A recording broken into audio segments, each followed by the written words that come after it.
In just over a decade, Katy Perry's career has turned from a teenage dream into a full-fledged waking nightmare. Her fall from the upper echelons of pop music has been one for the ages, and it's also kind of been, depressingly, a death by a thousand cuts. There have been a few major disasters we could point to answer the question of how Katy Perry murdered her career, but its inevitable demise was kind of like a gradual poisoning. Pop stardom is a game of agility. It's about learning how to contort yourself, the artist and product, into the confines of the prevailing moment. It's pretty rare for a pop star to fall out of a coconut tree and hit big. It's a call and response kind of a gig. You put feelers out, you measure the response, and you adjust or continue accordingly. After all, you're here to sell a product. Making pop music that isn't popular winds up being kind of embarrassing. This is the part of pop stardom that Katy Perry has failed spectacularly at. She does not know when to change course. I mean, she's a Scorpio, but of course she's stubborn. When she commits to a bit, she really doubles down, and that serves her when she's on a winning streak, but she's kind of unable to see the forest for the trees while her grip loosens on the moment. Having your grip on the moment and understanding how to shapeshift into what that moment is the key to continued relevance as a pop star. Taylor Swift has spoken before about how exhausting it is to have to transform yourself every era or album cycle. But be that as it may, it has not stopped her from trafficking in the kind of shocking, jarring twists and turns that keep a fickle public interested. Katy Perry has done this too, cutting her hair, switching up her album packaging, but there is something distinctly hollow about her music. There is rarely a story to tell behind the pomp and circumstance of her many rebrands, especially with this latest record, 143, which has bridged the gap from bad into embarrassing, a flop in the truest sense of the word. To have such institutional backing behind you and for your record to fail at this level is really quite impressive. And of course, this album rollout was handled disastrously, from the heinous woman's world to the forgettable lifetimes and the insipid I'm his, he's mine. There is no story being told on these songs and no connective tissue between them. In a certain sense, 143 is like a parody of a pop album. It has all the makings of a big pop moment: legacy artist, budget for the gods, VMA performances, glossy visuals, and yet it has failed to even make a dent in pop culture beyond being made fun of for flopping. Why? Because it's a product. We can tell that Katy Perry is trying to sell us something, but we don't know what it is that we're buying or why we even should in the first place. We can see there's a machine behind her conspiring to get us to want to buy it, and yet it fails to connect. The more she hard sells, the worse the songs do. I'm His, He's Mine, even after a VMA debut, was her first single that failed to debut on any Spotify chart in any country. There is something deeply cynical and robotic about the Katy Perry that we're seeing on 143. This is a meaningless collection of products designed to hopefully make their way into algorithmically programmed playlists and burrow into your brain somehow. Let's be clear, 143 is not an artistic statement. It is not a comeback, it is not a rebrand, it is not a rebirth. It just is. I've always said that it's worse to be boring than bad, and somehow 143 has managed to be both of those things. It feels even more cynical with the baffling, humiliating, and honestly shameful inclusion of Dr. Luke, who, even as the literal architect of her former glory teenage dream, cannot coax the fun Katy Perry out of this caricature.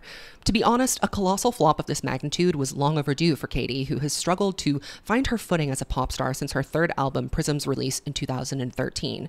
When I see the Katy Perry of 2024 hanging off the side of a helicopter after performing a nonsensical TikTok dance, holding a ring light shaped like the female sex symbol, screaming her name to the world because she knows the pop audience of today may not even be familiar with her anymore. That's how long it's been since she's had a hit. I feel sad and confused, and I want to look away. But today we are not looking away. I want to try and make sense of how, in a little more than a decade, you can go from being the biggest pop star in the world to a forgettable 2010s dance pop act that people like to get down to at weddings while asking, hey, whatever happened to her?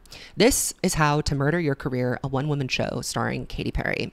This video was intended to just be about 143 flopping, but as I was getting into the script writing, I think the seed of this floppage starts from the very earliest point of her career. So this is basically, from start to finish, a career autopsy. Welcome to my channel, or welcome back to my channel. My name is Zach. I am the Swiftologist, and I make thoughtful weekly videos about pop culture. If you like these thorough deep dives into pop culture history, then you are definitely going to find something that you like on this channel. I talk about Taylor Swift a lot, but I talk about a lot of other things too. you. So I hope that you'll consider giving this video a thumbs up and subscribing to my channel. Now, I need to make an address to the Katy Cats of the world. I like Katy Perry. In fact, when I was like, 15 years old, I waited 12 hours in the hot sun to get front row for her show in Singapore. I am a Katy Cat, or I was a Katy Cat at some point in time. I really enjoy some aspects of Katy Perry's music, and I think that she is an important figure in pop culture. The reason why I make this video to point out where it went wrong is because I like it when people are their very best and when they try hard and swing big and, take risks and achieve new heights of excellence. And Katy Perry just has consistently failed to do that. And I think that if you're going to put your music out there, put yourself out there like this, shove yourself down people's throats, then it is completely fair game for people to respond. I'm a critic. My job is literally to critique pop music. I got accused on TikTok of trying to start a Katy Perry hate train and that I was being paid to do this. The only person paying me to do this is myself, basically, because I'm the one that's in control of my destiny and my finances. But Katy Perry does not need someone to start a hate train for her. She did that all by herself. She literally created this entire scenario that I'm going to walk you through today. So I suggest if you're having an issue with what's being said in this video and you really want to let it out in the comment section, first of all, you're going to get blocked. I'm not engaging with the nonsense, so don't try me. I love thoughtful discussions in my comment section, but if you become nasty, which you so often do, then I will just block you. And, if you really are wanting to prove that Katy Perry is a legend and the queen, she's never done anything wrong in her life, this album is great, I suggest that you go and stream the album and buy it, because you're not doing a very good job of that. You might be camping in my comment section, but you're not actually helping Katy Perry succeed. So who doesn't care about Katy Perry's legacy here? Because I spent hours constructing this thoughtful commentary on why Katy Perry, I think, is failing to connect. And you are spending hours inventing conspiracy theories on my comment section. Go outside, beloved. We literally have to go through the Katy Perry origin story to arrive at the conclusion that I've come to. So let's just get straight into it. Katherine Hudson grew up in a strict religious, sheltered environment, raised by two pastors with rather conservative beliefs. These conservative beliefs prohibited Katy from listening to any kind of secular music whatsoever while she was growing up. And keep in mind that as an artist, gospel music was her most formative musical influence as a child. This is the spiritual seed of her identity crisis, I think. She had no real shaping as an artist. When we hear artists speak of those who inspired them, it's usually from a very young age. You can hear that influence in their music, especially in their early attempts, because a lot of creativity is copying other people and seeing how that works for you. Katy Perry was kind of culturally unmoored, doomed to mimic and copy and just try on different personas with one hope: fame by any means necessary. Something that I really admire about Katy is her resilience, but also her drive and her ambition. Success was really not an overnight thing for her. She always wanted to sing and make music, taking lessons from a very young age, and her first record was a Christian effort titled Katy Hudson, which sold only 200 copies before her label went bankrupt. After this setback with gospel music, she transitioned to secular music. After that didn't work, we have the first rebrand. When she first arrived in LA, she was told that Katy Hudson was kind of a doomed name for her, causing confusion and comparison with the actress who was already very successful, Kate Hudson. So what does she do instead? She adopts her mother's maiden name, Perry, and becomes Katy Perry. She links up with Glen Ballard, a producer and writer, at age 17 to write some songs together. She chooses him because he worked on an album that she had happened to listen to and really liked, Alanis Morissette's Jagged Little Pill, which was one of the first non-Christian records she had ever encountered. In a 2013 interview with Entertainment Weekly, she said that Jagged Little Pill really helped her feel understood, and it made her want to be Alanis Morissette. And I think that we can see that very clearly in her debut record, One of the Boys, but even more blatantly in the demo work that preceded it. So she's writing all of these songs and doing small performances, workshopping this kind of angsty singer-songwriter ballady stuff. An early demo by Katy and Glen Ballard is a song called Simple, which was made famous by its moody music video and inclusion in her iconic documentary Part of Me. It is very, shall we say, edgy.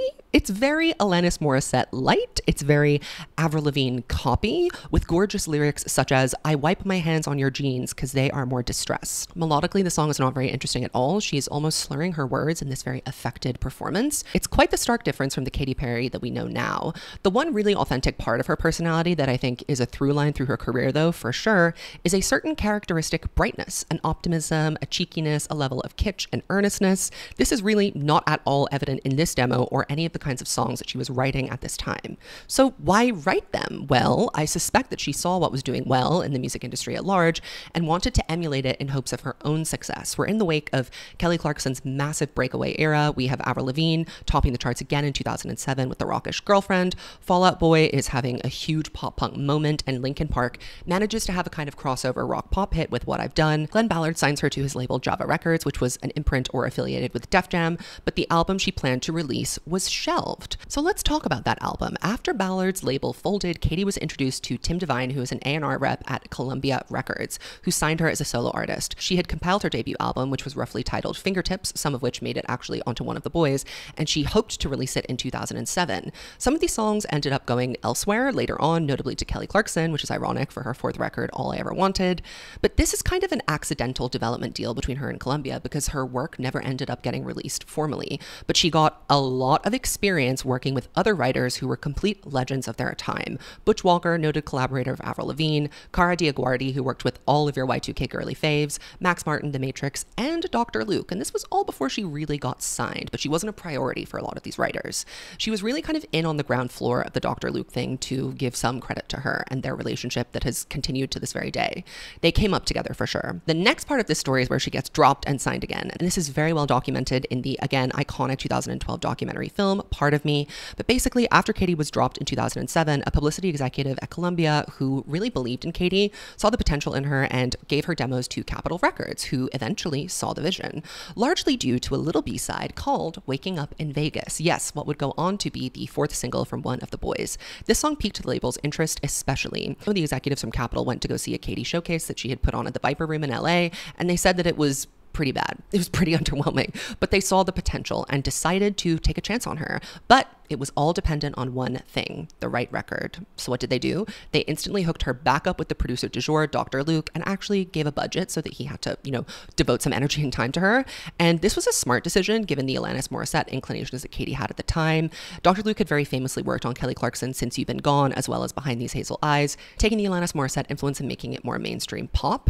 And these were experiences that Kelly Clarkson hated, by the way. She was literally forced to work with him, but more on that later. Dr. Luke at this point was really on a winning streak, having just produced much of Avril Lavigne's hugely successful record, The Best Damn Thing, some of Pink's iconic comeback record, I'm Not Dead, and what he was able to apply to Katie's tepid angst and songwriting was polish and impact. When you compare the production and vocal delivery of Simple, that demo, and I Kissed a Girl, her debut single, the difference is stark. Milquetoast brooding singer-songwriter Katy Perry was never going to make it. The songs simply were not good enough, and her delivery was not convincing. What she did have was a kind of willingness or desperation to do whatever it took to break through after 5 years of broken promises and failed attempts. Let's talk about what Katie's winning characteristic is. It's her sense of humor. She's at her best when she is being a little bit irreverent. Things go tits up when she starts to talk about the state of the universe or being a witness. But her sense of humor kind of carries her middling average musical talents to something fun, kitschy, and enjoyable, a guilty pleasure in the truest sense of the phrase. Dr. Luke and Katie came up with I Kissed a Girl, You're So Gay, Hot and Cold, and Mannequin in their writing session. The rest of One of the Boys was comprised from the best of the demos that made up Katy Perry's unreleased album, Fingertips. So it was kind of a Frankenstein effort in that sense.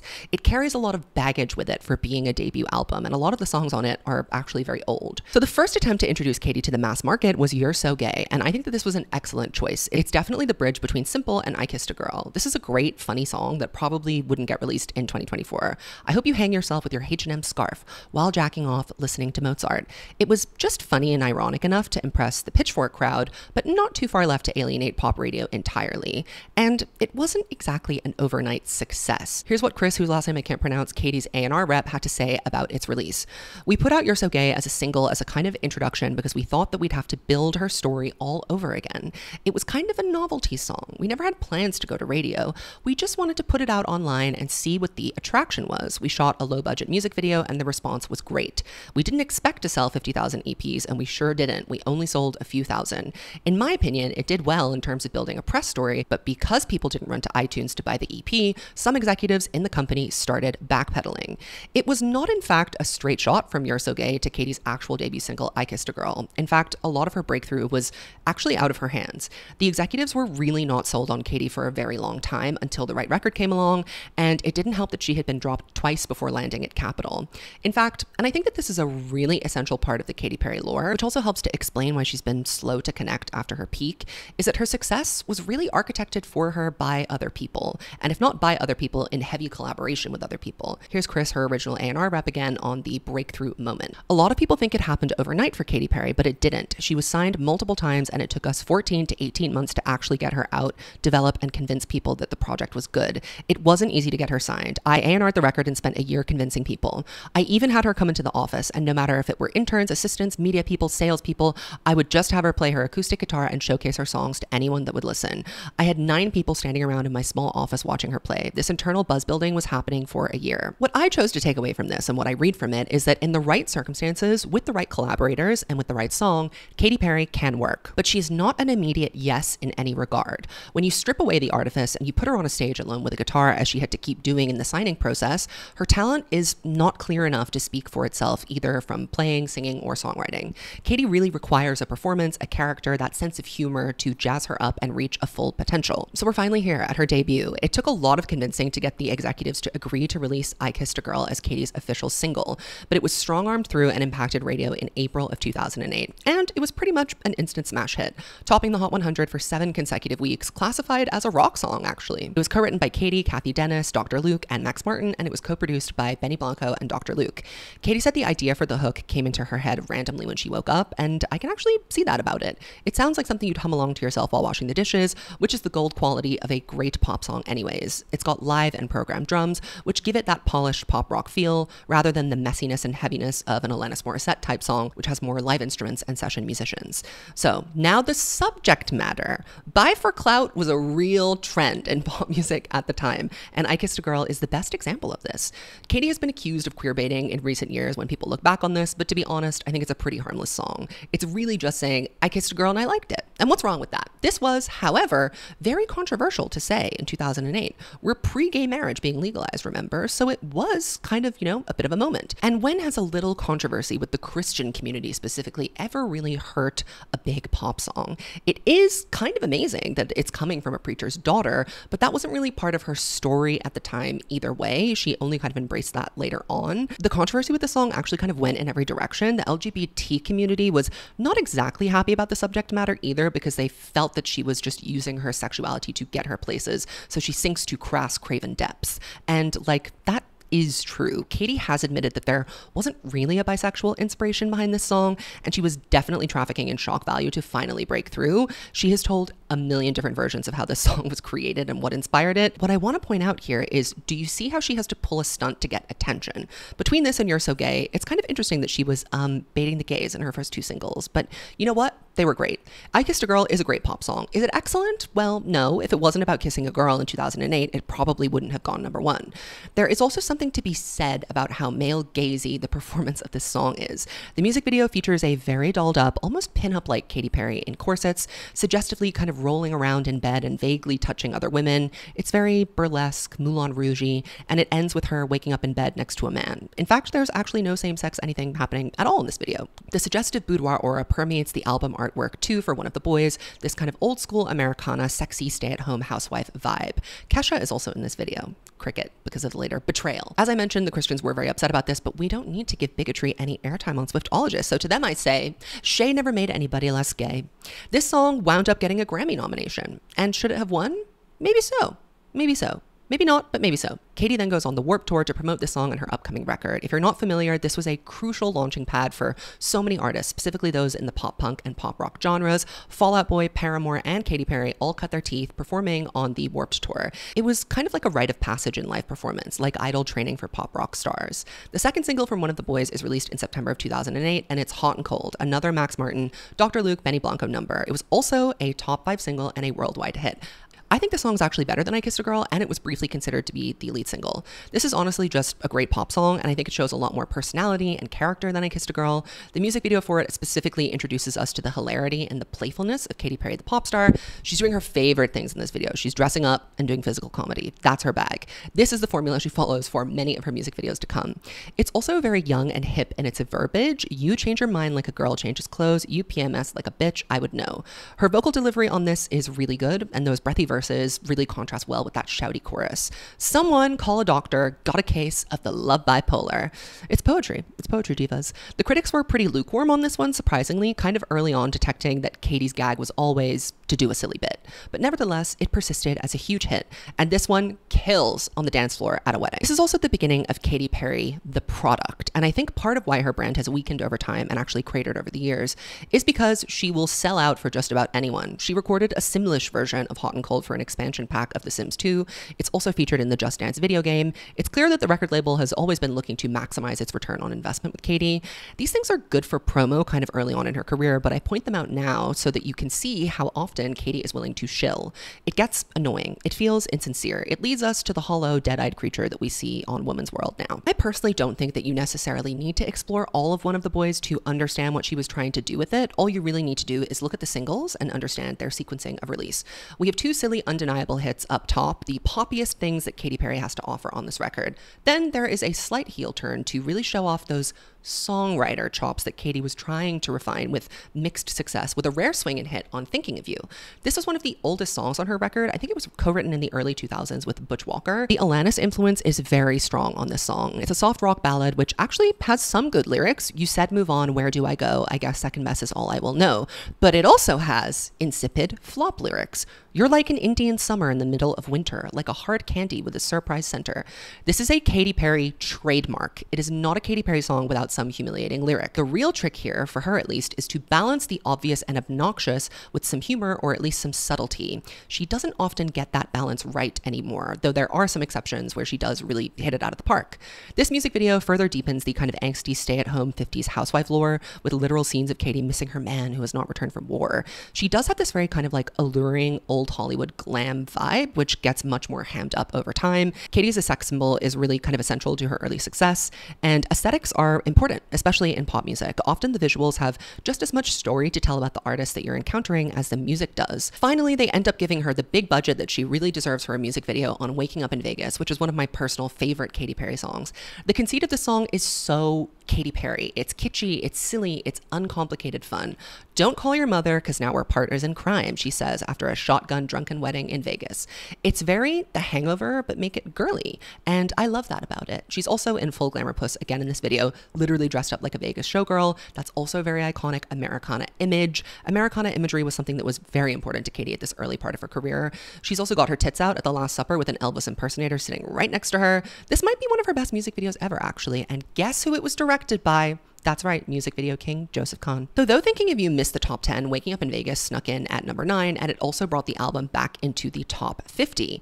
Let's talk about the actual release of the album itself, though. You know what's interesting? One of the Boys comes out before the second single is even released. That's right, they said, one hit song, I Kissed a Girl, and we're good to go. Let's just see how this rocks.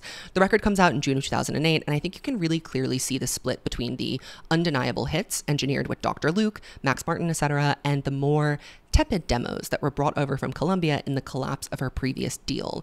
There are a few good deep cuts here. I particularly like the title track, One of the Boys, and Fingertips is pretty good, but it's not particularly memorable beyond the singles, which are genuinely sensational. But I do think that the lyrical content on this record is pretty shallow. But that's not all the record is about. The record serves more as world building for Katy Perry, the pop star. And I think it's actually kind of irrelevant what the lyrical content of it is, as long as it's not really terrible. The point was, Katy Perry is hot, but she's also silly and she's also fun. And she can also make some songs that stick in your brain like toffee in your teeth. I think releasing the album before the second single even came out was kind of stupid because it only sold 47,000 copies in its first week, which was definitely a relative flop for the time, but it did debut at number 9, so within the top 10. Katy does promo for this record. She's on every morning show and every evening show doing these tunes. She does all the festivals. She attends the EMAs and the VMAs. She tours internationally in support of this record. Her live shows are really taking shape and being really fun, albeit they're kind of low budget. She has these kind of like weird blow up fruits, and she's doing a lot of crowd work. I Kissed a Girl live, for example, Finding a Girl to Kiss, heard of it. That Vans Warped Tour Idol boot camp really prepared her well for this moment. And something you can never take away from Katy Perry is that she is a worker. She shows up to perform. This was also a period of time where more was more. It paid off to be everywhere, especially as social media was really only just kind of like taking off and being recognized in the industry as a way to promote yourself. You were much more reliant on the traditional keys to the castle, which could only be offered to you by a label and a budget. Katie is also very pleasant and fun and affable as a personality. She comes across really well in interviews. She's funny, she's gorgeous, really what's not to like at this moment in time. So what's next? Well, let's take a look at what worked for Katy Perry on One of the Boys. Outlandish caricatures, highly stylized performance, funny sexual innuendos, and the undeniable hits. Now here's the thing. All the things that worked about One of the Boys were things that Katy couldn't necessarily construct or accomplish by herself. She needed the stylist, she needed the production designer, she needed the music video director, she needed the producers. Here's what didn't work about One of the Boys. Katy Perry, the singer-songwriter, nobody moved. There are, of course, people who will always say, I moved, but, by and large, Thinking of You was the worst performing single and the best example of her being able to write a good ballad. It makes sense that her label would instead want to heavily invest in what worked instead of what they knew didn't work from years of trial and error before she landed at Capitol Records. I simply must interrupt for a brief moment to introduce you to a tool that has changed the way I make video essays, our returning sponsor, Perplexity. With that in mind, when life gets busy, we all need more efficiency. Millions of people are currently using Uber One to save on Uber Eats and Uber, and if you're an Uber One member, you can now access my research sidekick, Perplexity. Through October 31st, Uber One members in the United States and Canada can redeem a complimentary year of Perplexity Pro. That free year is a $200 value, by the way. Perplexity is revolutionizing how we search. Instead of scrolling through a list of blue hyperlinks, you get instant up-to-date answers with just a question or a quick search. This is enormously helpful for me when I'm doing background for a video essay. I need to start at the very beginning, but I don't want to read for hours and hours on end.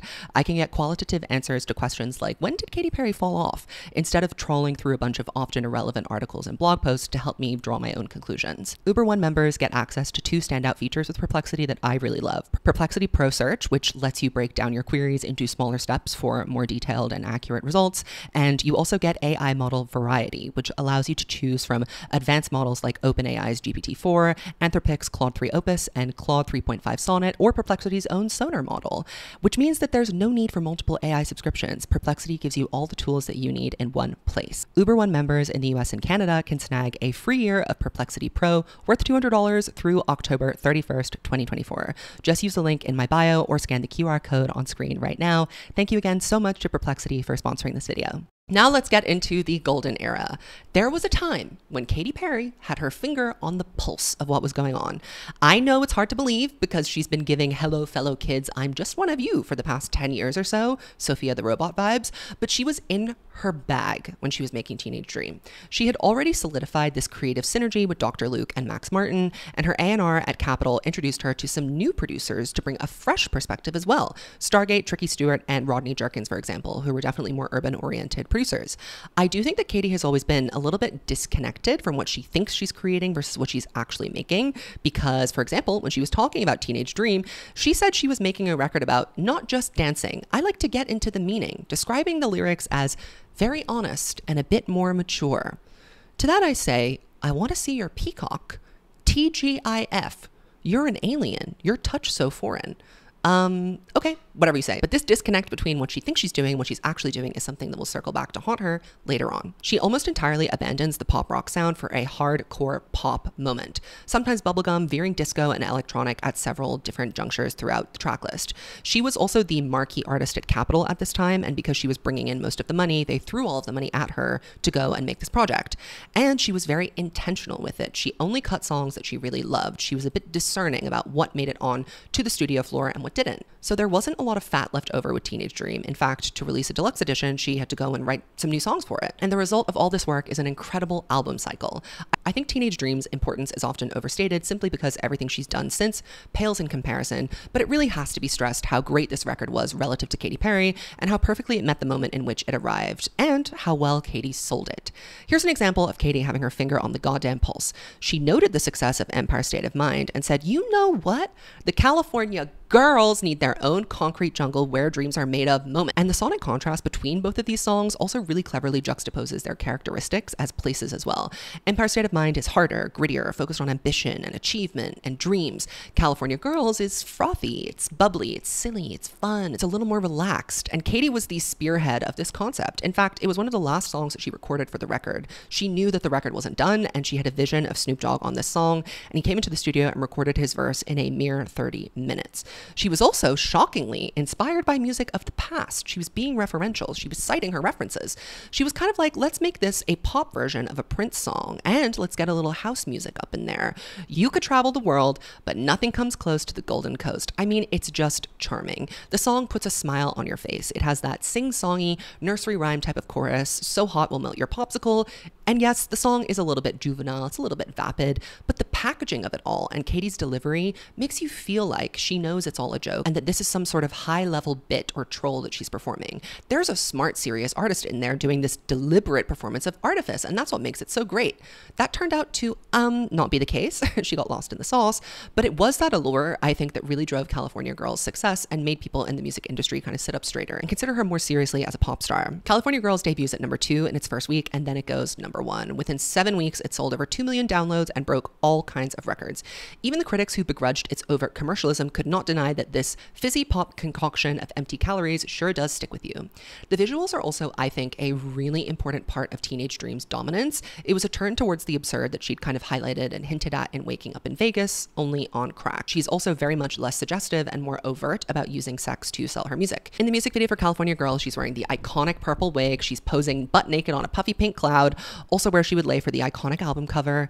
The visual effects for this video were pretty groundbreaking. She's wearing a cupcake bra, shooting whipped cream out of her boobs, and flirting with a gingerbread man. In this video, Katie introduces us to Candyfornia, a demented kind of acid trip interpretation of the city that chewed her up, spat her out, and threw her to the top. If you look in the video as well, there are like little Easter eggs here and there. You can see the Capitol Records building and other kind of personally significant places that she visited on her road to success. Now we need to take a moment to talk about what is Katy Perry's greatest number of all time. Yes, I said it, of all time. The title track of this record, Teenage Dream. God, this is one of the most perfect pop songs ever created. I'm being so serious. It literally never gets old. Katie and her co-writer Bonnie McKee were really into Lolita.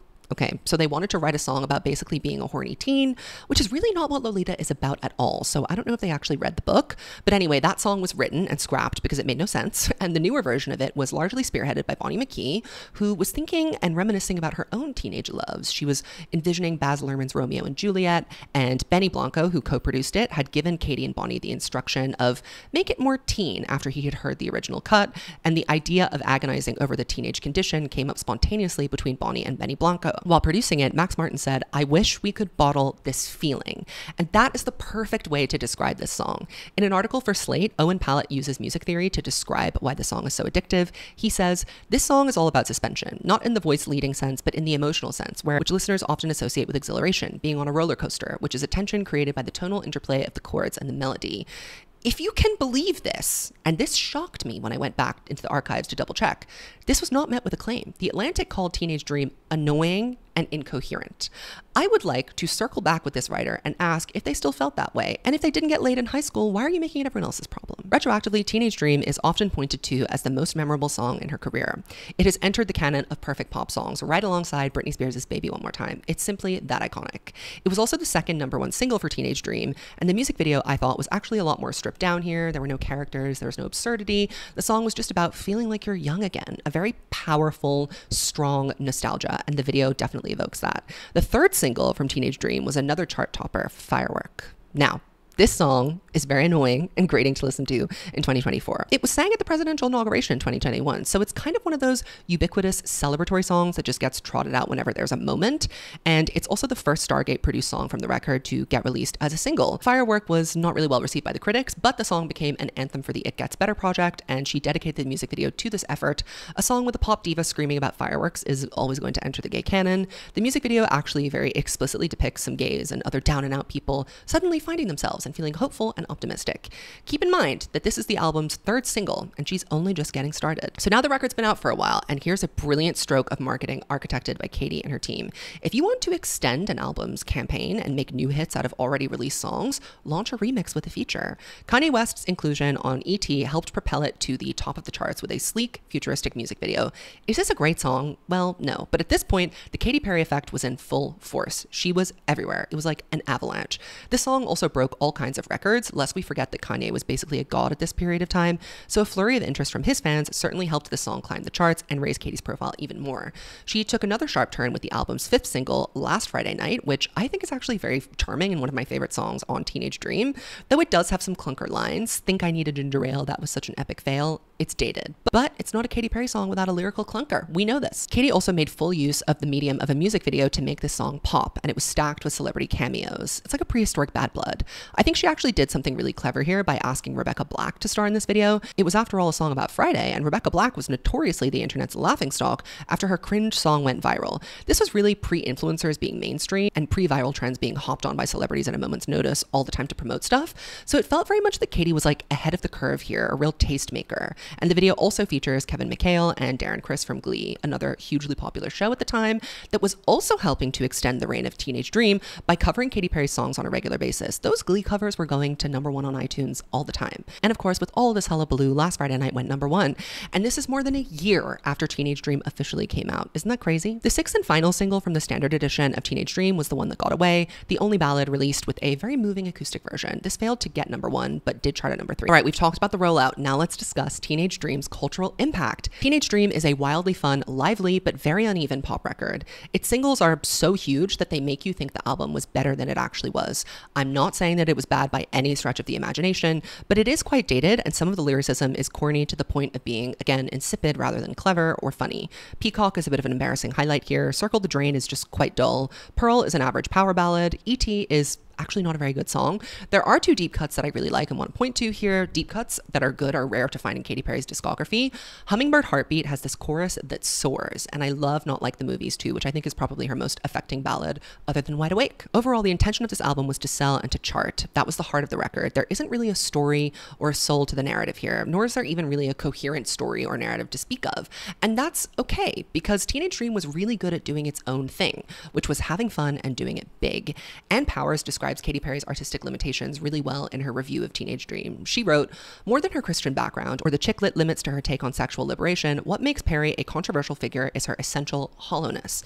Again, circling back to my original point, who is Katy Perry and what is she trying to sell me? This is a critique that has plagued her throughout her career that she has not been sufficiently creative enough to dispel. Every attempt that she makes at sincerity and authenticity on subsequent records falters, and not only because it's not good, mostly because it's not interesting. And we can often tell that the artist isn't interested in the product either. Katy Perry is artifice. Her whole project is about maximalism. But unfortunately, the culture didn't linger on maximalism for very long. But that still doesn't take away all that this record accomplished. 5 #1 singles, only the second album in history to do this, most platinum singles from one album, longest streak of #1s on mainstream top 40, diamond certified for 10 million albums sold in the USA, and she kept it going too. That is the crazy part of it all. She managed to crank out another year of wonder and fascination with Candyland by releasing Teenage Dream, The Complete Confection, with 2 singles that also topped the charts at #1 and #2 respectively, Part of Me and Wide Awake. Both of these songs and the movie that accompanied them, Part of Me, charted the collapse of her marriage during the biggest career high of her life. The intrigue and the breakdown of her very public relationship with another very public person, Russell Brand, helped propel further interest in her and kept this album present in the mind's eye for 2 years. Though Teenage Dream is a pretty great pop album, if we're assessing it based on the music alone, looking at the body of work as an artistic statement without all the pomp and circumstance of Katy's visual persona, character, and performance, it's just good pop music. It's not exceptional. It's not anything different. A lot of Katy's success is based around, again, being in the right place at the right time with the right people. And that helps to explain why not only Teenage Dream was so massive, but also why she has been completely unable to replicate its success ever since. The stars have not aligned for her in such a fortuitous way subsequently, and her raw talent and artistry simply not powerful enough to garner the same kind of respect. Teenage Dream was released in the middle of Obama's first term as president, and there was a genuine sense of hope in the air. Bouncing back from the 2008 financial crisis, his campaign centered around hope. And there was plenty of hope and optimism on the peppy, sickeningly sweet Teenage Dream. I would take Firework as the perfect example of the early 2010s pop landscape. Baby, you're a firework. Come on, let your colors burst. It's simple, it's straightforward, it's optimistic, it's not thinking too deeply. Teenage Dream is also, as we know, a visual assault on all fronts. There's so much going on. The music itself is arresting too. It demands that you listen to it. And it's quite noisy. Conspicuous consumption returned in a big way as the economy started to right itself, and social media platforms introduced a new way for young people to flaunt their disposable income. Obama's presidency is often called the pop culture presidency because of how he was received more as a celebrity than as a politician, both at home and abroad. There was a kind of normalization of luxury lifestyles around this time. There was no longer a need to hide away your riches for the sake of the common suffering man. Katy was a millennial artist making music for millennials. This was the era of experiential marketing with that excessive attitude. Her CD was literally scented like cotton candy. You didn't just want to buy the music, you wanted to buy into Katy's world. And Katy was basically a walking billboard at this time too. She would sell her soul to the highest bidder. During this time, she was a spokesperson for Proactive Skincare, GHD styling tools, Adidas, Pop Chips. She launched a fragrance brand. There was so much product placement in her music videos. And now there's nothing wrong with securing your bag. If anything, Katy's marketing strategy with Teenage Dream, that went on to include a deluxe version, remixes, and a tour movie to launch the deluxe version, made one thing very clear. You don't have to rely on music to make money as an artist. The streaming era was on the horizon, and Katy was diversifying her income streams. Get your bag. But excessive product placement and brand collaboration can be pretty disastrous for your personal brand in the long run. There is a perceived inauthenticity when you're always plugging something and it doesn't feel aligned with who you are or what you do. And nobody really likes the feeling of being sold to. There is also the risk of becoming known for the products that you shill rather than the music that you make. Luckily for Katy, she was still making good music at this time, but there were a few years when Katy was at the height of her powers, or still in a golden age at least, where she was busier doing product placements and focusing on business endeavors instead of making music. That harmed her in the long run. A key to a successful brand partnership also is to be incredibly selective about who and what you work with to protect your brand. Taylor Swift, for example, not to bring her back, but she's my point of reference, has taken on very few endorsements and has almost never been the face of a product. That's leaving a lot of money on the table, but it allows Taylor Swift to be defined in the public eye much more by her music than her image, by her literal face and personality. There's also the risk of whatever you're endorsing reflecting poorly on you. By working with Dr. Luke, Katy Perry, for example, is effectively endorsing him, and that has had a disastrous impact on her public image. So what's next for Katy Perry after Teenage Dream? After touring the world, starring in your own movie, topping the charts, what's next for you? Katy had just over a year to prepare for her next act, which she found very hard to do, which I'm not surprised. She knew that there would be no second Teenage Dream, and she even said that it would be stupid to try and follow it with more of the same. But what she ended up creating next, Prism, her third studio album, is kind of neither here nor there to me. It's not a heel turn away from Teenage Dream or a direct copy of it, but it is kind of more of the same. She says that she was painting with different colors and had different textures showcased in the songs, but to me, this is actually one of her more generic efforts. It just kind of sounded like everything that was on the radio at the time, with a significantly less amount of that signature Katy Perry wink behind it. There was enough goodwill following Teenage Dream and curiosity about how the hell she would follow it up for Prism to do pretty well regardless of its quality. Initially, she said that she was writing something darker, but that vision of the album fell apart a few months into the recording process with Greg Wells and Greg Kurstin. She was going through the divorce from Russell Brand and had just found a new love with John Mayer and decided all of a sudden that she needed to let the light in. I suspect that the label said, we want hits and we want them now, and you need to stop writing the sad stuff and get back to the hit factory. And that is when she linked back up with Dr. Luke and Max Martin and Benny Blanc. So what exactly is Katy Perry trying to say on this record? We don't know. We do not know. The concept for Prism is really confusing, and thus begins her weird inclination to over-explain a simple concept and confuse the audience about what to expect from her. She billed Prism as kind of a self-help Madonna Ray of Light style rebrand. Only to the public, Prism is not a rebrand. It's bright and airy and pastel, sure, which is kind of just more of the same from Teenage Dream, except a little bit more boring, a little bit less technicolor. The public didn't actually get to witness the falling apart of the first iteration of the album, so trying to get on board with this reunification or salvation kind of felt a bit contextless. The album is full of kind of confusing, hokey, generic, Californian rich people spiritualism. She's talking about her Saturn's return and her third eye and mantras. There isn't a lot of substance. She did, however, manage to score some huge hits, and Prism's album cycle was launched with a bang. There was the iconic showdown between Lady Gaga's single Applause and Katy Perry's Roar to see who of the biggest divas would out-diva the other and snag the #1 spot, and Katy Perry did with Roar. You know what Katy's actually really good at, surprisingly, and I've noticed this? Teasing. Her teaser for Change to the Rhythm was great. Even Woman's World had kind of an interesting tease. For Roar, she posted a video featuring her burning the iconic Teenage Dream blue wig. She's hinting here at a total reinvention, shedding her character and returning to her truer real self that we haven't yet seen. She's leaning heavy into the old Katy can't come to the phone right now. There's a literal funeral for her candy cane dress. Roar is released in March 2013, and it's produced again by Dr. Luke and Max Martin. It's a pretty bog standard, uplifting pop song about standing up for yourself and, roaring. It's got the millennial whoop in the chorus, there are some great ad-libs in the outro, it was destined to be a hit.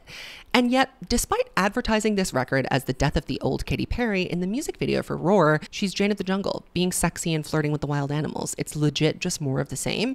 But this time, there's something a little bit more soulless about it. It seems like she was really going through something and was perhaps rather tired after keeping such a punishing schedule and going through a divorce. But the whole I'm enlightened and healing thing just wasn't landing right because I don't think that it was true. Roar went #1, but its consecutive streak of being at #1 was broken by another viral sensation who found herself in the right place at the right time. Miley Cyrus with Wrecking Ball. So Roar did very, very well. It's her highest selling digital download ever, and it carried Prism on its back. I think the second single is always a really pivotal moment, however, for a pop star. A great second single can truly enhance the hype for an upcoming album. Please, Please, Please following Espresso, for example, or it can kind of stall the momentum and dull its shine. Unfortunately, the bizarre second single choice from Prism is Unconditionally, which is an unremarkable, wailing song about loving someone with no strings attached. She says that she wrote the song after she took a trip to see poor children in Madagascar. Girly. And then she performed it in Japanese cosplay, literally dressed up as a geisha, instantly drawing ire for cultural appropriation. And this was when those conversations were really reaching a fever pitch in the culture, with Miley Cyrus's We Can't Stop spearheading those kinds of discussions. This song is just not good. It has a really strange syntax as well, the way she says unconditionally. Max Martin loves to make words sound weird, but this is a bridge too far even for him. And the music video is also really boring, just slow-mo shots of her looking pretty. I think she was trying to do another Firework here, but it does not have the vernacular, and it failed to crack the top 10. And then the record comes out, netting her highest opening week sales of her entire career with 286,000 copies sold. #1 hit. But it paled in comparison to Teenage Dream quality-wise. The resounding attitude towards this record from the industry was, well, okay, it was truly a nothing burger. Though there were some good and memorable moments. Walking on Air is a fun, deep house, disco deep cut that really should have been the second single. Legendary Lovers is all right, but there is some shocking filler on this record. I want to take a moment to talk about Katy Perry's songwriting because I think this is what lets her down and causes her a lot of humiliation later on. She learned how to write her best songs, the ones we know and love, with two producers and writers who really are not that concerned about the lyrics themselves. Max Martin is known to embrace nonsensical words and sentences if they align with his melodic math, and Dr. Luke is more similarly driven by a feeling, not a sentiment, and this leaves someone like Katy Perry, if there's no other writer in the room, to do all the heavy lifting lyrically. And what does she have to say when it comes to writing? Well, not anything interesting, hardly ever. Not every performer has to be a songwriter, but the common denominator between many of the flops that we'll go on to see from this point out, especially when she ditches Dr. Luke and Max Martin doesn't want to work with her anymore, is that Katy Perry is writing the songs. She's the common denominator of why they're being bad. As a writer, Katy leans into very rudimentary metaphor and obvious and literal imagery. She's very direct and childlike. There is nothing subtle about her in any sense of the word as a writer, and she has not learned the writerly trick of show, don't tell. Describe how you feel, paint the picture, create an ambiance, don't just say it. Her meaningful and deep songs are full of the kind of platitudes that you find in the signage aisle of Home Goods. Let's look at By the Grace of God, the emotional center point on this record, if there is one, on Prism. This is one of the only songs not to feature a hitmaker, Dr. Luke or Max Martin, as a co-writer, and she's got Greg Wells here instead. He is the architect of that first version of Prism that ended up falling apart. The song opens kind of interestingly enough. Was 27 surviving my return of Saturn? A long vacation didn't sound so bad. Then it immediately leans into cliche. Was full of secrets locked up tight like Iron Mountain, running on empty, so out of gas. We don't get to know later on in the song what those secrets might be or why she was indeed running on empty. One can assume she's talking about Teenage Dream or perhaps her divorce, but it's not immediately clear. There's one really, really good line in this entire song. We were living on a fault line and I felt the fault was all mine. That's a very elegant way to express the ways in which that you beat yourself up after failing to make a broken relationship built on an unstable foundation work. That is an insight. But instead of living in that discomfort, we go straight back to the Home Goods signage aisle in the chorus. I picked myself back up. I put one foot in front of the other and I looked in the mirror.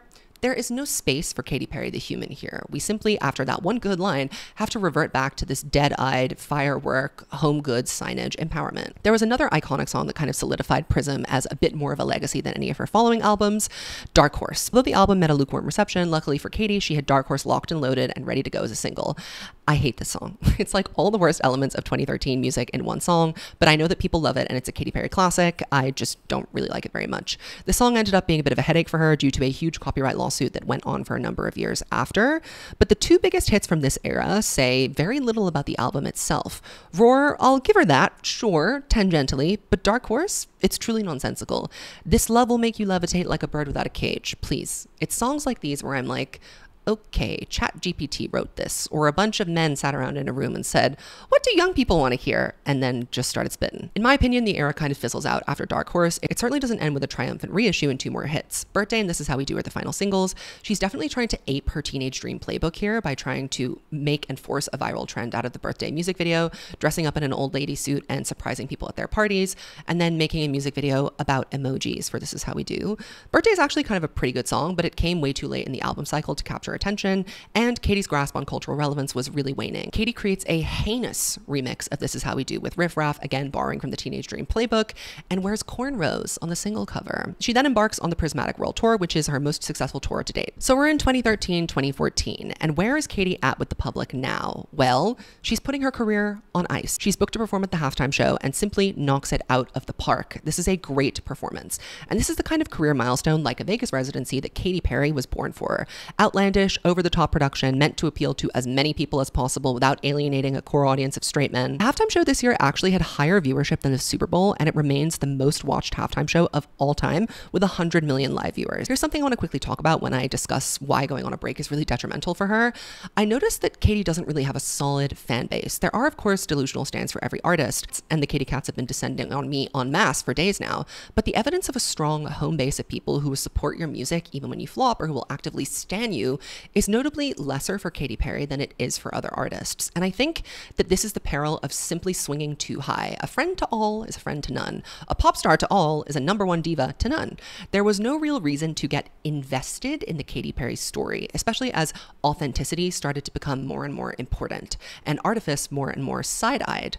As I mentioned before, Katy is really bad at reading the room. She can never really work out what the public wants from her, and I think that indecision in herself translates all the way through her music and her public image. We are confused by Katy Perry because she is confused. We want to like her. We have all these fond memories of Teenage Dream. Can't she just be like that again? Well, no, she can't, because the industry changed and then the world changed. And while all of this was happening, she didn't change.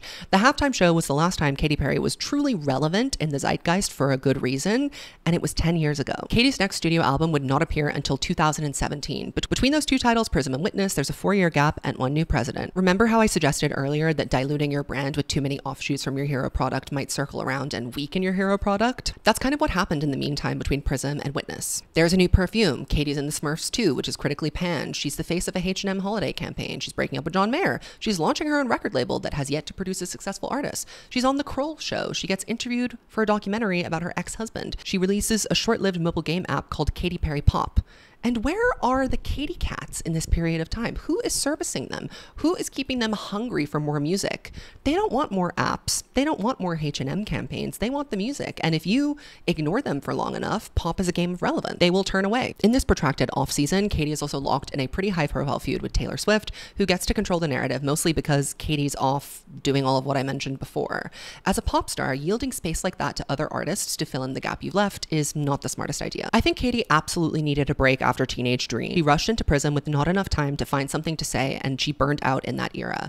I think she should have taken 2 years to regroup and come back with something stronger. This delayed rest period that she had to take after Prism and before Witness kept her out of the game for too long and left her unfamiliar with a playbook that had totally changed in her absence. The average lifespan of a pop star's peak popularity is really only 2 to 5 years anyway. Anything longer than that is an exception, but I do think that Katy Perry's legacy could have been stronger if she had played her hand a little bit differently at this very crucial point in her career. So I mentioned earlier that the world had changed and Katy didn't know what to do about that. And let's get into this as we dive into Witness. Some key differences in the world that contributed to Witness seeming wildly out of touch were, first and foremost, the rise of streaming. It wasn't about selling downloads and records anymore.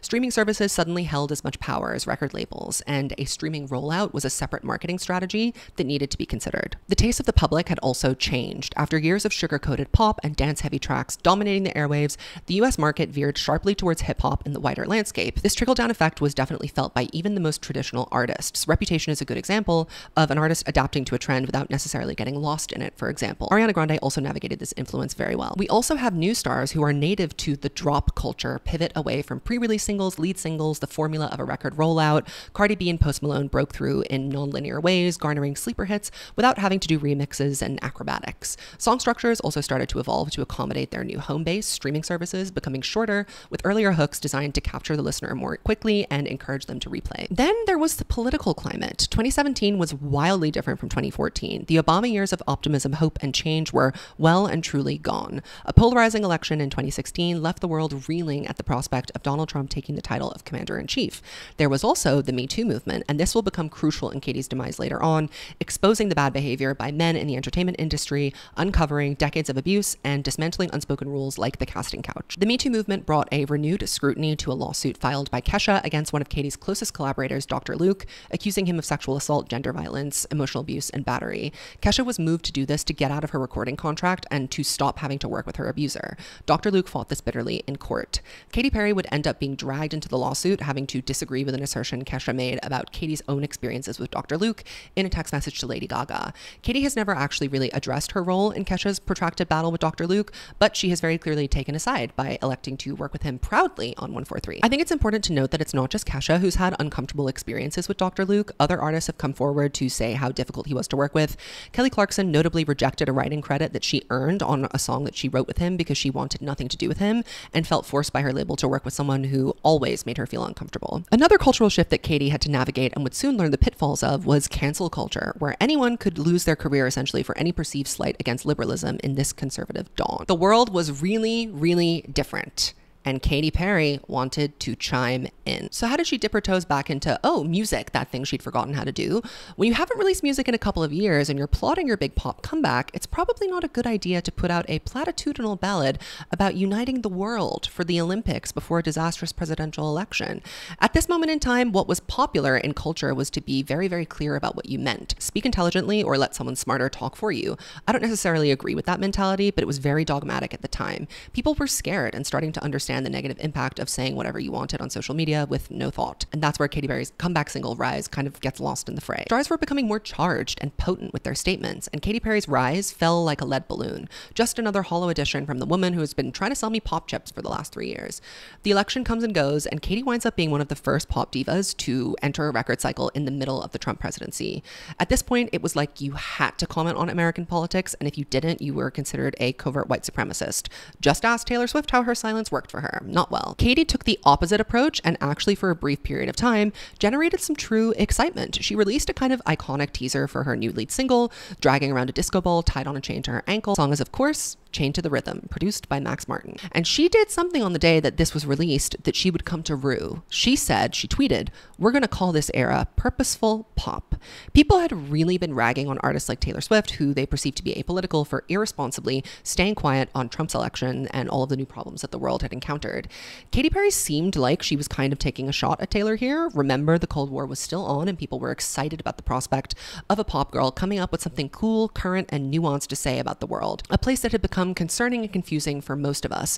But did we want Katy Perry to rise from the ashes and say that? Chained to the Rhythm is about as political as Witness ever manages to get. It's kind of like the standard millennial white liberal woman's response to Trump's election. "I can't believe that Hillary didn't win. What the hell, guys? Shame on you." Here's a sample of some of the lyrics. "Are we tone deaf? Keep sweeping it under the mat. Thought we could do better than that. I hope we can." What are you talking about? What are you talking about? These words are so hollow. They say absolutely nothing about the matters at hand, nor do they even address any one issue directly. All of a sudden, it started to seem like maybe Katy Perry was using purposeful pop as a strategy to sell us songs, which she was, except we weren't buying. The gag of it all is that Chained to the Rhythm isn't even a bad song. I kind of turn it up sometimes. But the guise it premiered under was suspicious. People were not convinced that it was substantial, and it wasn't. It peaked at number 4 on the Hot 100, and that was the last time that Katy Perry was going to see of the top 10 forever. literally forever. Let's take a look around and see what else was being released during this period of time. We are riding the high of Beyonce's iconic visual album, Lemonade. Formation, the song and video, had a very clear political message. It's an incredibly poignant portrait of Black American life, touching on issues like police brutality and the failed government response to Hurricane Katrina. And did Beyonce ever have to sit there and explain what she was trying to do with Formation and Lemonade? Or did the art just speak for itself because it was so imbued with purpose? To make purposeful pop, you gotta have a purpose.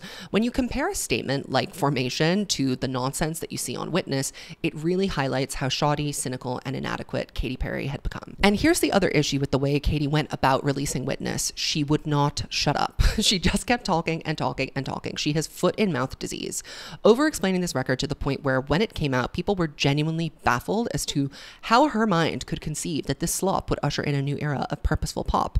She kept explicitly saying that the record was a response to the new political climate without actually responding to anything. As one of my favorite music writers, Lindsay Zolatz, wrote in her 2017 review of Witness, Katy Perry has been faltering so publicly that she's become an object of morbid fascination. It was a career car crash, except Katy Perry was fully in the driver's seat. This wasn't a Britney Spears moment where a young starlet is driven to distraction, or a Taylor Swift Snakegate moment, which is a gotcha prompted by Kim Kardashian. This was a completely avoidable and self-inflicted legacy sabotage. So Katy continues to tout the purposeful pop nonsense and fatefully cuts all her hair off. I don't really understand people's obsession with her haircut and saying that it was the root of her downfall, because the music was the root of the downfall. I actually think this hair looks kind of good on her. It's just unfortunate that this hairstyle and color is synonymous with Ellen DeGeneres. The next single from Witness was Bon Appetit. And if you've ever heard this song, you know that there's nothing purposeful about it.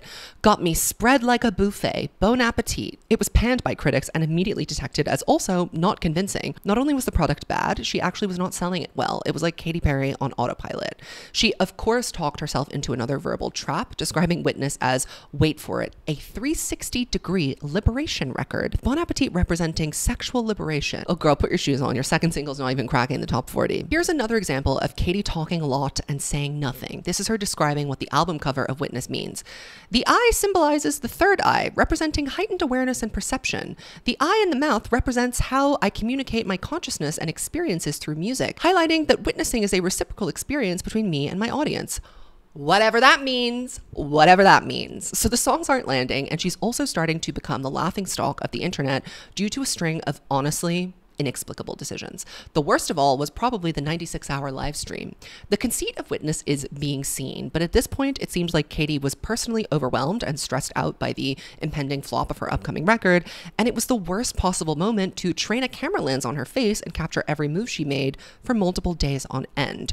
She went viral, all right. The stream picked up traction, but it was morbid curiosity. It had nothing to do with the music. Here's a non-exhaustive list of all the nonsense that she did on this live stream before the album came out.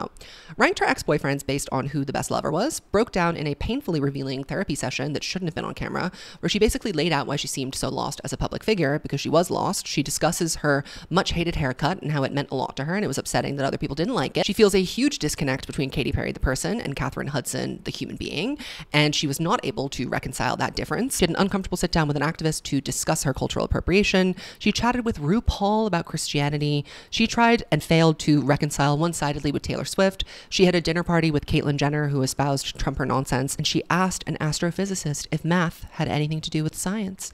And it all culminated with a live stream where she performed the highlights from Witness, and nobody moved. Nobody moved. Swish Swish is released as the third single, and again, the timing of this is not great. At this point, the Taylor Swift feud had been brewing for 3 years, and Katy had already lost by not saying anything when it was happening. Her clapback is honestly humiliating, filled with burns that barely singe. You're about as cute as an old coupon expired. It's very ironic that in this song she was singing about how, other people need to be kissing her ring, as she completely lost her grasp on cultural relevance. She then has a disastrous performance on SNL, another viral moment of people being like, what the hell happened to Katy Perry? Who is this cyborg mimicking the Backpack Kid with an Ellen DeGeneres haircut? What does she want from us? She hosts the VMAs and is overshadowed by Taylor Swift's Look What You Made Me Do music video launch. She couldn't win. She was suffering under the eye of Tay Voodoo, to be fair, but this album rollout was insane. And so the gag is, Witness isn't the absolute car crash that it's often remembered as. It's very boring and forgettable, but it's not full of the kind of tripe we've been getting from 143. I think the title track is catchy enough. Roulette is kind of fun, but there is absolutely nothing purposeful about this pop. It is baffling to me that she billed it as the musical anthem of wokeness, because this song is mostly about like failing relationships and wanting to feel connected and being lonely. And this record is living proof that Max Martin can only do so much of the heavy lifting. He can create the track, but if you can't come up with a good concept or write good lyrics, the song is not going to automatically be good or a hit just because he's there. This is also the first record where Dr. Luke is completely absent from the record, and we can assume this is because of his bad reputation at the time. Witness is full of those horrible Katy Perry lyrical clunkers, but it has none of those bulletproof hooks or cheeky innuendos to mask them. I don't F with change, but lately I've been flipping coins a lot.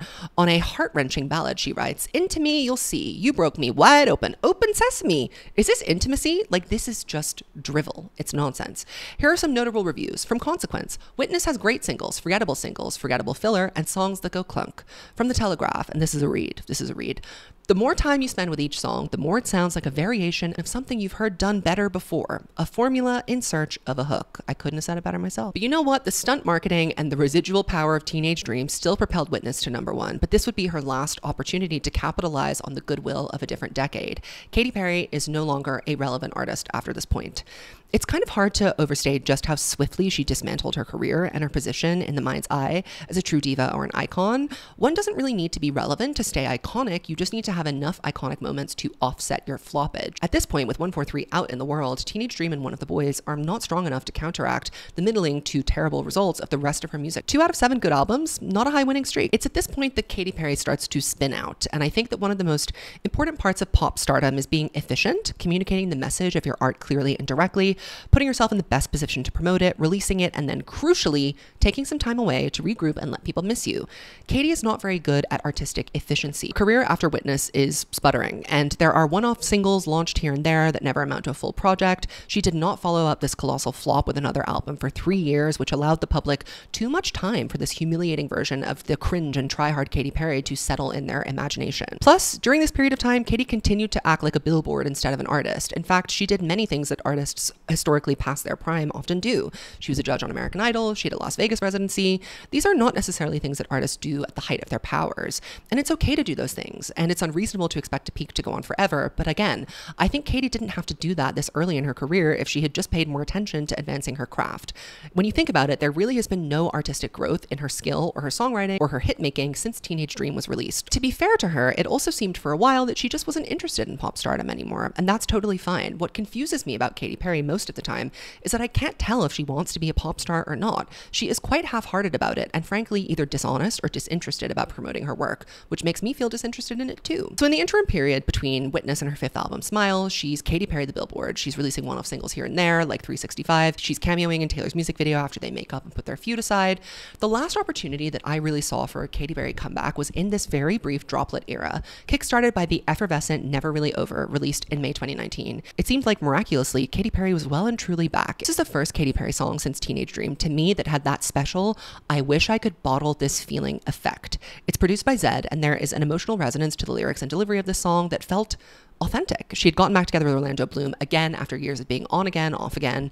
And this song is about that universal feeling. You know, what if the one that got away is right around the corner? Everybody has that person in their life who you think could maybe interrupt your wedding and you might actually change your mind for. The lyrics are simple. 2 years and just like that, my head still takes me back.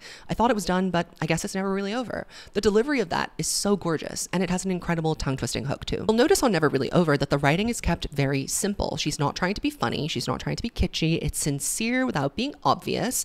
It's also her first top 20 hit in years. But then she fumbles the bag. She has no project attached to Never Really Over, no plans. Despite having this big budget music video with a really promising visual direction, she's not setting the stage for a comeback. There's no reason for an audience to get really invested in this new vision of Katy Perry when we don't even know if it's going to stick around. And she also barely promotes this song. This is your first hit in years and you can't book SNL. She performs a bathroom rendition of the song but isn't really giving interviews or promoting it heavily, again because there was no project in mind.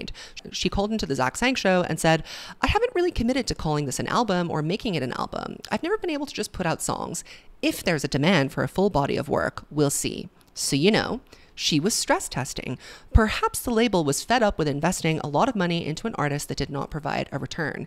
But being non-committal is kind of her whole problem. So this approach of droplets and having a song come out here and there was never going to work. That only works when you have relevance and you have momentum. And that's why surprise albums and surprise song releases are kind of a rarity in the industry. It takes a certain force and momentum to shift a mass market product on short notice. Katy also takes way too long to follow up Never Really Over. I actually really liked the follow-up though. 3-ish months later, Small Talk is released, and I think this is a very subtle, very funny, very Katy Perry song. It has an incredible pre-chorus. I just can't believe how we went from strangers to lovers to strangers in a lifetime. Now there's nothing left but small talk. Again, that's a big feeling expressed in what I think is a pretty subtle and elegant way.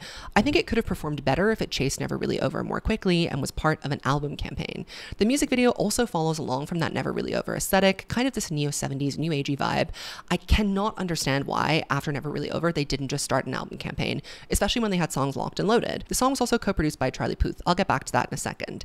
It takes another 2 months to follow up this song with Harley's in Hawaii. This is a fan favorite. I like it, but not as much as the first two. Nevertheless, it is good, and it has a really sexy, cool vibe, a nonchalance that is not very characteristic of Katy Perry, and this was also co-produced by Charlie Puth. That is a collaboration I really think that we moved on from too quickly. His ear for earnestness and melody, combined with her campy sensibilities, yielded really unique and interesting results. Also, I think it's important to note that all 3 of these songs that were pretty good did not rely on Dr. Luke or Max Martin to be good.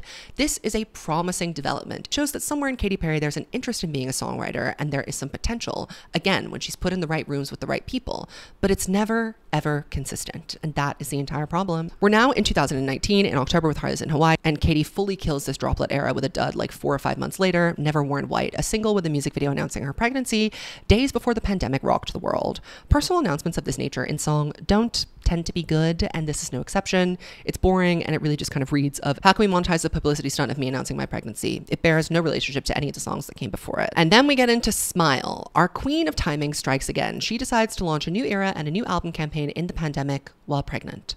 Girl, this lead single is a bizarre song called Daisies, which is about revitalizing lost dreams, according to her. It is very generic and very bland. Here's some of the lyrics. Told me I was crazy, but I'll never let them change me until they cover me in daisies. The Guardian said, this song is basically Unconditionally and Tsunami and every other power ballad she's ever done. It's like a vague empowerment anthem about never changing even when you die. Not interesting. Not fun. Also, the promotional activities were strictly limited due to the pandemic, and what is everyone doing during the pandemic?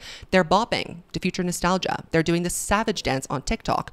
No one is checking for Katy Perry's pregnant navel gazing. It's just not interesting. Luckily for Katy, it debuts at number 40 on the Hot 100, I think because it came with the momentum of announcing, guys, I have a new album coming out, but it doesn't go higher than that. The timing of this record is really cursed because she announces the title and releases the title track in the beginning of July 2020, mere weeks before Taylor Swift would surprise release Folklore and dominate the cultural conversation about music. Smile, the song, is yet another generic corny ballad. I'm so thankful, scratch that baby, I'm grateful, you'll see me shining for a mile. Now I got back that smile. It doesn't really help that the artistic direction for this record and song is clown. The jokes write themselves. Clown. What happened to that really cool, stylish 70s aesthetic we were playing with on Never Really Over and Small Talk? Why are we doing clowncore instead? It fails to chart, but of course. The record comes out in August to no great attention. It gets mixed reviews with everyone, again, kind of going, okay, another Katy Perry album. What's worse, everyone crowding around the car crash to look at how messed up the car is, Witness, or everyone driving past the crashed car on the side of the road because it doesn't look like the wreck was that bad and you don't really want to rescue the driver? Smile. You decide. Smile is Katy Perry's first album not to reach number 1 since her debut. In fact, it debuted at number 5. And the gag is, this record is probably a little bit better than Witness, partly because Never Really Over and Harley's in Hawaii are tacked on, but there are also some kind of fun moments here. Cry About It Later is an obvious single choice, but a pregnant lady could not really be out here doing dance floor music to promote the record during the pandemic, so why didn't we just wait? Beloved, why didn't we just wait? There's also Tucked and Champagne Problems, which are like mid but not terrible, and everything else on this record is either boring or bad. After this, it's back to Rent a Crowd and Legacy Act Behavior. She performs Firework at Joe Biden's inauguration. She releases a song no one ever listened to called Electric for Pokemon, and she also releases a surprisingly okay standalone single, When I'm Gone, that barely cracked the Hot 100. And she started a Vegas residency, which honestly was the perfect thing for her to do at this point. Let's move away from selling shoes and pop chips and making bad music and focus on when you were were actually cool and good. The residency is called Play, and it looked amazing. I've watched it all on YouTube multiple times. Katy Perry was literally made for the Vegas Strip. It's right up her alley. She is such a great performer, and her shtick translates really well in a larger-than-life silly setting, and it goes on very successfully until November 2023. So in between Smile and 143, she's just kind of rocking while doing her residency. She launches a non-alcoholic beverage. She stars in a Gap holiday ad. She's the face of Just Eat's advertisements and remixes their jingle. But this is not the behavior of a legend or a diva. This is the behavior of an influencer. What is this? I think the Vegas residency really does help Katy make a recovery here somewhat by reminding the public of what we liked about her in the first place. However, she's also marred in controversy. Firstly, she's accused of sexual misconduct on the Teenage Dream music video set by her male model co-star. She has denied those allegations. I don't care to comment on the veracity of them. I'm just mentioning them to lay out here and explain why the public was kind of not feeling Katy at this specific period of time. It was like a combination of things that were either interpreted the wrong way or were stupid things that she actually did.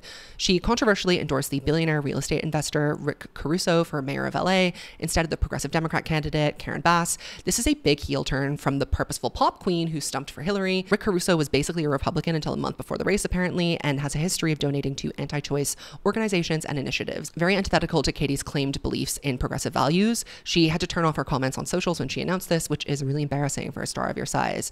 She also released a blackface shoe in her shoe line. Yes, a blackface shoe.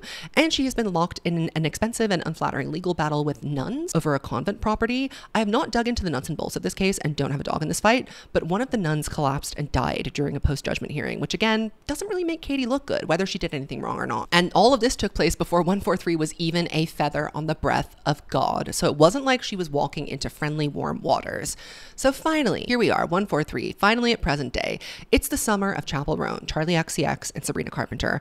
All these girlies are doing radically different things that feel very authentic to who they are as performers. Chappell Roan is a gay icon. Charli is the party girl. Sabrina is our saucy, funny temptress.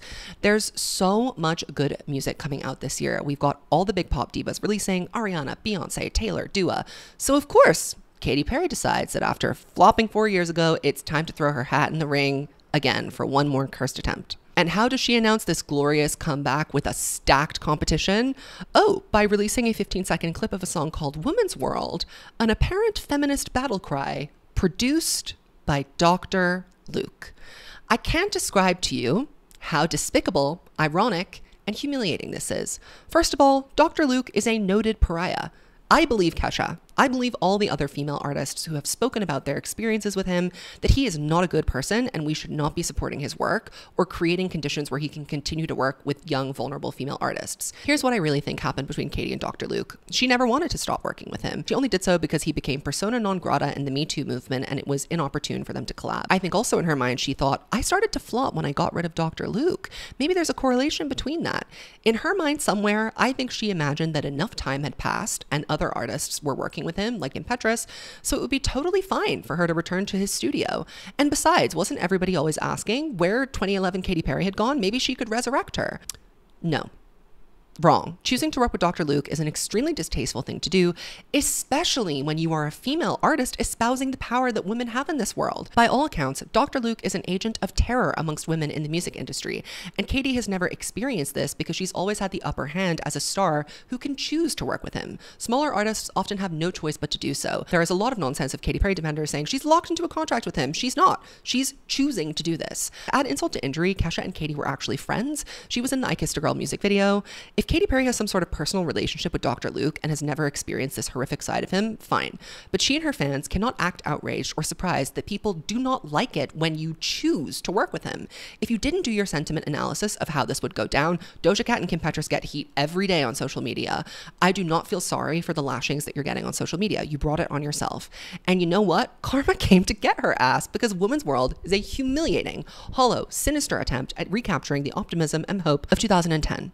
It flopped, and not even because Dr. Luke worked on it, because it was a bad song created with the intention to recover a career on life support. Humiliating. The decision to work with Dr. Luke single-handedly ended this era before it even started. Woman's World has been ripped apart, including by me, at length, so I won't go too much further into it, but in an interview on Call Her Daddy, Katy failed to come up with an adequate response to why she chose to work with Dr. Luke and what she thinks of the backlash. She's in full reality denial. In all of the interviews that I've seen that she's been giving about this record, the backlash is completely ignored. Everyone's just acting as though, she's doing a normal album cycle and everybody's loving it. The commercial floppage, not discussed. And she is also barely eloquent about what this album even means. You can see in her eyes that she is not interested in talking about it. The title for this record also is The Digital Language for Love. Well, isn't that the most original album concept you've ever heard? It also takes Katie a while to respond when asked for specifics about how she feels about these songs or how they were created in interviews. She describes the song Gorgeous with Kim Petras as a song that she imagines will play in the back of a lot of makeup tutorials. If you're going into the studio trying to make songs to play in people's makeup tutorials, I don't want to listen to that. Then Lifetimes comes out and it's another generic flop, also marred in controversy. Apparently her team did not seek the appropriate environmental license to shoot wherever they were, potentially damaging the climate. Congratulations, Queen. Women's World peaked at number 63. Lifetimes didn't chart. And I'm His He's Mine was her first single ever to have the honor of not even charting in a single country. The album is dead, and Katy Perry's career as a pop star is dead because this is a culmination of all the things she has neglected throughout her career: artistic evolution and integrity, standing beside the work that you create and being proud of it, selecting collaborators that reflect values people want to see in the world, and making songs that people want to hear, not songs that are designed to chart well, recapture your former glory, and make money. If I'm sounding a little bit harsh at this point, it's because I'm frustrated that an artist that I do see potential in is steadfastly refusing to change and instead just kind of operating from the same playbook over and over again. And you know what? I've jabbered on. My voice actually hurts from talking too much, so I'm going to stop here. That is my treatise on how Katy Perry murdered her career. It would mean a lot to me if you left a comment down below and respectfully let me know how you feel about this situation, and I will see you in my next video. Goodbye.